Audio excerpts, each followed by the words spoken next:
இப்போ மாமியார் மருமக சண்டைக்கு என்ன தீர்வு? மாமியார் மருமக சண்டை ரொம்ப காலங்காலமாக நடந்துகிட்ருக்கு.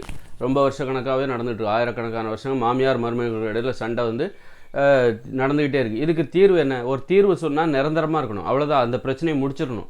அதுக்கப்புறம் அதில் பிரச்சனை வராத அளவுக்கு ஒரு தீர்வை சொல்லணும். மாமியார் மருமக சண்டைங்கிறது இனிமேல் வரவே கூடாது. இப்போ அந்த மாதிரி ஒரு தீர்வு சொல்லணும்.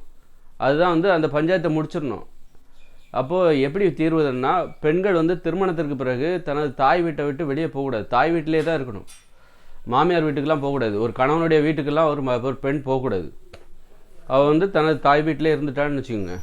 அப்போ கணவன் வேறு வழி இல்லை. அவன் பெண்களுக்கு தகுந்த மாதிரி தன்னை மாற்றிக்கிறது அவனுடைய இயல்பு. அதான் ஆணோட இயல்பே பெண்ணிற்கு உதவியாக இருக்கக்கூடியவன் தான். பெண் தான் இந்த வாழ்க்கைக்கு தலைவி, குடும்பத்திற்கான தலைவிங்கிறவ பெண் தான்.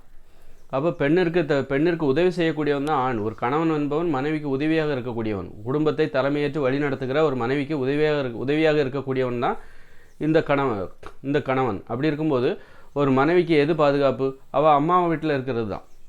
சரி, அதாவது நீ இன்னும் எவ்வளோ காலம் வாழ்ந்தாலும், இன்னும் 1,00,000 வருஷம் இந்த பெண்கள் கணவன் வீட்டில் போய் வாழ்ந்தாலும் அங்கே மாமியார் மருமக பிரச்சனை நடந்துக்கிட்டு தான் இருக்கும். எங்கேயாவது நடந்துக்கிட்டு தான் இருக்கும்.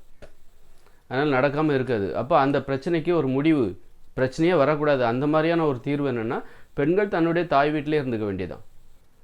அந்த ஆண்கள் தான் போயிட்டு மனைவி வீட்டில் போய் வாழணும். அப்போ பாருங்கள், சரி, அப்போ ஆண்களுக்கு எந்த பிரச்சனையும் வராதா? மாமனார் மாமியார் ஆண்களுக்கு எந்த பிரச்சனையும் வராது. ஏன்னா ஆண் தன்னை பாதுகாத்து கொள்ள தெரிந்தவன். ஏன்னா ஆண் உடல் அளவில் பலமானவனாக இருக்கிறான். அதுதான் அவனுடைய பலம். அப்படி இருக்கும்போது அவன் தன்னை பாதுகாத்து கொள்வான். அப்புறம் ஒரு பெண் நல்லா இருக்கணும். ஒரு மாமனார் மாமியார் இருக்காங்க, தன்னுடைய மகள் நல்லா இருக்கணும்னா மருமகன் நல்லா இருந்தால் தான், மருமகனுக்கு உரிய மரியாதையை கொடுத்தா தான் அவன் தன்னுடைய மகள் சந்தோஷமாக வச்சுப்பான் அப்படின்னு அந்த அப்படி நினைக்கிறவங்க தான் அந்த மாமனார். அதனால் இதுக்கு என்ன தீர்வு அப்படின்னா, பெண்கள் பிறந்த வீட்டிலே இருக்கணுமே தவிர கல்யாணத்துக்கு அப்புறம் கணவனுடைய வீட்டில் போய் வாழக்கூடாது. ஆண்கள் தான் என்ன பண்ணணும்? மனைவி வீட்டில் போய் வாழணும். வாழ்ந்துட்டா இந்த பிரச்சனை இந்த உலகத்தில் இனிமேல் எப்போவும் இது நடக்காது. எக்காரணம் கொண்டும் பெண்கள் என்ன பண்ணணும்? இங்கே மாமனார் மாமியார் வீட்டுக்கு போகவே கூடாது.